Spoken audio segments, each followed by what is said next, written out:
اس امت پر قیام قیامت تک عذاب نہیں آئے گا. یہ عذاب نہیں ہے، ابتلا ہے، یہ عتاب ہے، زیادہ سے زیادہ عتاب. اللہ غصے میں آیا ہوا ہے، اپنے کرتوت دیکھو، ان پہ نظر کرو نا، کرتوتوں پر.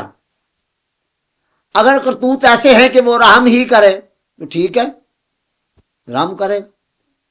اور اگر کرتوت جوتے کھانے والے ہیں تو پھر چی چی کیوں کر رہے ہیں؟ ہاں، عذاب نہیں ہے، ابتلا ہے، آزمائش ہے.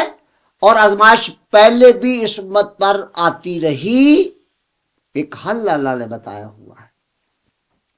چونکہ جب تمہیں سبب معلوم ہو جائے گا نا کہ تمہاری یہ جو اب گھت بن رہی ہے اس کا سبب کیا ہے، سبب کیا ہے؟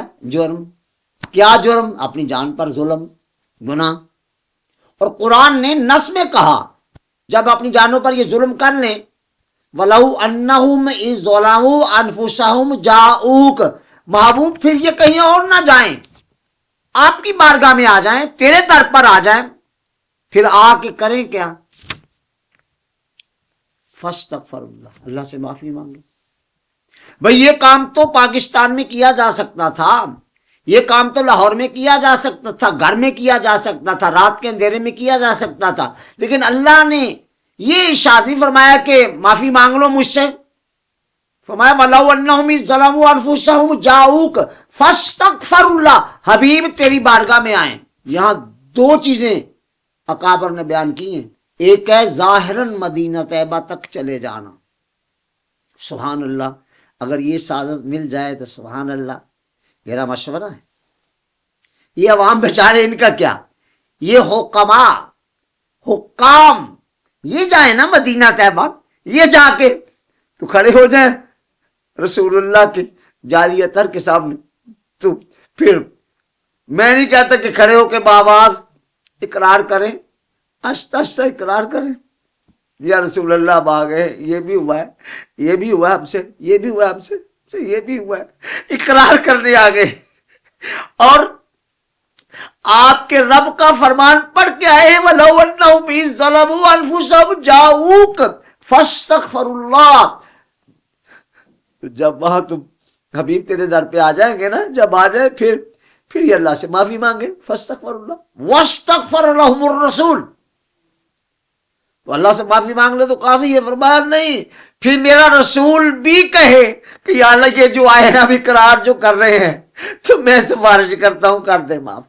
وَاسْتَغْفَرَ لَهُمُ الرَّسُولُ لَوَجَدُوا اللَّهَ تَوَّابًا رَحِيمًا. دیکھ لیں قرآن کی الفاظ ہے، تو ضرور پالو گے اللہ کو تواباً رحیما، توبہ قبول کرنے والا، رحم کرنے والا.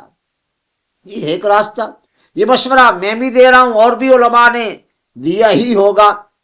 جاؤ وہاں مل جاتی ہے معافی وہاں، اور چلے جاؤ وہاں پر جا کر اقرار کرنے کی دیر ہے. ادھر سے رحم ہونے میں کوئی تاخیر نہیں ہونی، بس آپ کے دو آنسو نکل پڑنے ہیں. محبوب نے اپنے رب سے کہا یا اللہ چل جیسے بھی ہے تو میرے نا، تب آگے ہیں تو کر دے معاف. بس محبوب کی تو مبارک بلیوں نے ہلنا ہی ہے، ان میں تحرک آنے کی دیر ہے. رب نے ان کی حرکت کو دیکھ کر ہی معاف کر دینا ہے. اور محبوب تمہارے لیے کتنے مہربان ہیں، کتنے مہربان ہیں. اللہ اکبر، اللہ اکبر. وہ حدیث مبارکہ جو حشر سے متعلق ہے، کبھی ایک نظر ان پہ ڈال لو.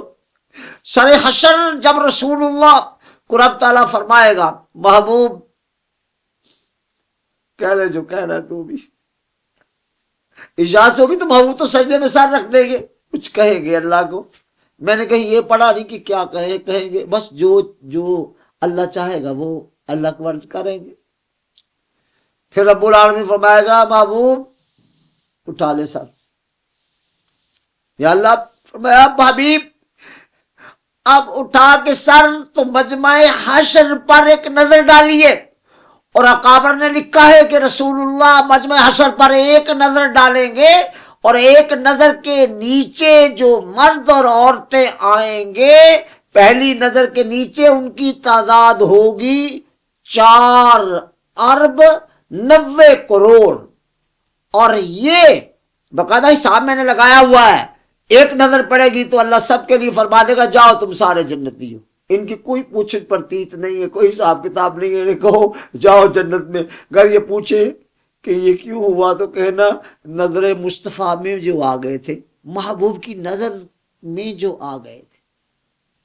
جائیں حاکم وہاں جائیں، حاکم وہاں جائیں، وہاں بھی بخشش حشر کے میدان میں بھی رسول اللہ کی شفاعت کبریٰ سے ہوگی، اور آج بھی تمہاری جانوں کا چھٹکارا رسول اللہ کی شفاعت سے ہوگا۔